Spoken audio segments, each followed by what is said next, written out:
Hanji girls, today we will discuss the next topic is exception handling. The exception handling, we have to check how we can define the user-defined error as we discuss in the class. So, the first of all the features of try and catch you have to use here.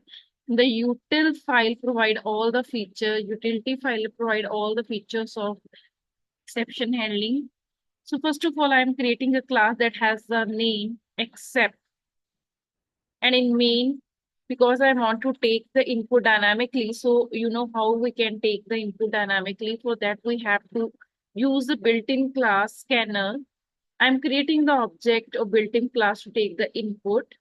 And now you can see with the help of OBJ, I can take the input obj.nextSend. So whatever the value should be entered by the user, it should be converted into the integer. The requirement is that. So I'm converting into the integer and then putting in the variable that is a num1. In the similar way, I am putting the second variable, reading the second variable and putting in the num2. Now I want to generate the exception. If will divide a number by 0, then it will give the response. You cannot divide the number by 0, division error. So after the reading of two numbers, I am dividing them and displaying the result.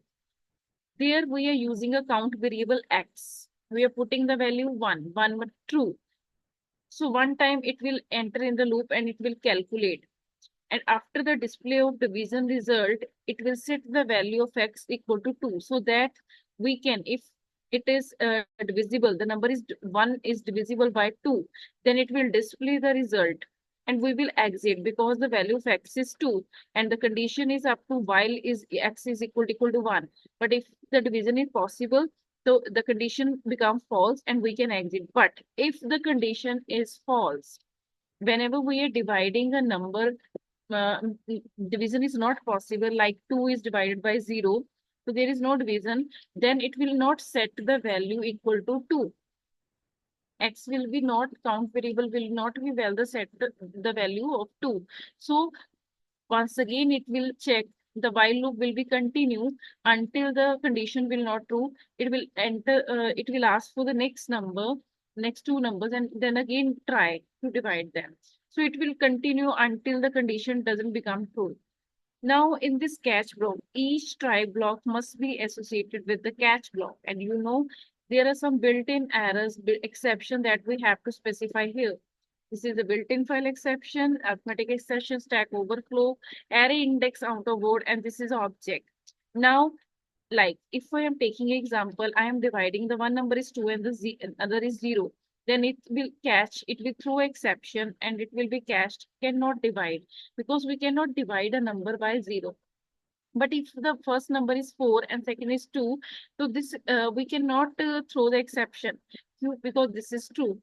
You can divide easily. And finally block. The use of finally block is that the message that you want to display, that is mandatory. You want this message should be displayed here. They should be kept inside the finally block. So we can run and you can see the output, how it will work. Going to the command window. Here I am typing compilation Java C. The code name is my except.java.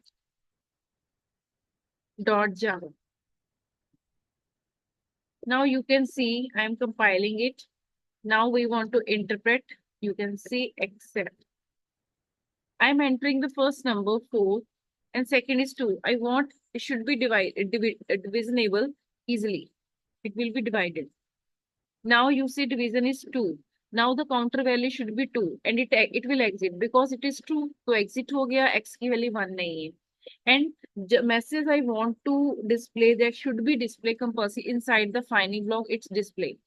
In the another way, if I want to raise some exception, like once again I'm giving the value Java C and then interpretation. Now I am giving the first number is 4 but the second number is 0. Now it will throw the exception and it will be caught and it will provide the message you cannot divide because we cannot divide a number by 0. And this message, as it is in the final block, it will be display always, whether the condition is true or not. And it will ask until you will not send and tell the two number that will be fully divisible.